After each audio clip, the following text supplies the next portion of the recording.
Hello বন্ধুরা, আসসালামু আলাইকুম।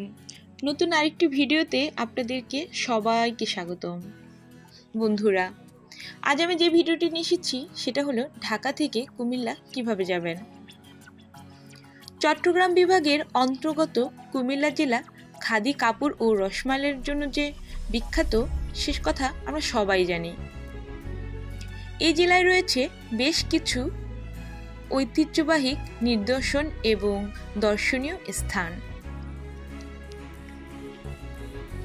কুমিল্লা জেলায় কিভাবে যাবেন? বাস বা ট্রেনে ঢাকা হতে কুমিল্লা যেতে মাত্র 2 ঘন্টা সময় লাগে। ঢাকা থেকে কুমিল্লা জেলার দূরত্ব প্রায় 97 কিলোমিটার।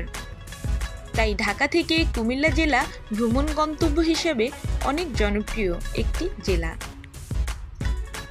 কুমিল্লা যাতায়াত ও যোগাযোগ ব্যবস্থা অত্যন্ত উন্নত মানের।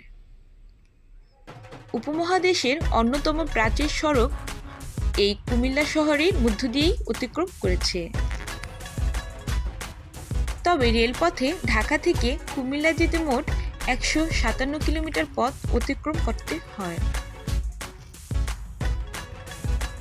কমলাপুর ও সায়দাবাদ থেকে Tisha, Asia line, royal, Prince, star line অথবা বিআরটিসি বাসে যেতে পারবেন। জনপ্রতি ভাড়া নন এসি 200 টাকা এবং এসি 250 টাকা। এছাড়াও ঢাকা, কমলাপুর কিংবা বিমানবন্দর থেকে ট্রেনে করে সহজেই কুমিল্লা আসতে পারবেন।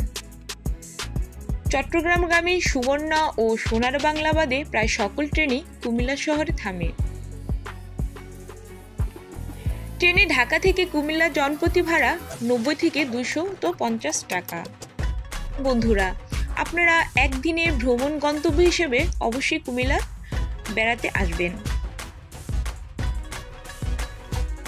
কেননা এই জেলা ভ্রমণের জন্য অনেক জনপ্রিয় একটি জেলা। তো বন্ধুরা, ভিডিওটি ভালো লাগলে অবশ্যই একটু সাবস্ক্রাইব করবেন আর আমার সাথে থাকার জন্য অবশ্যই ধন্যবাদ। আল্লাহ হাফেজ।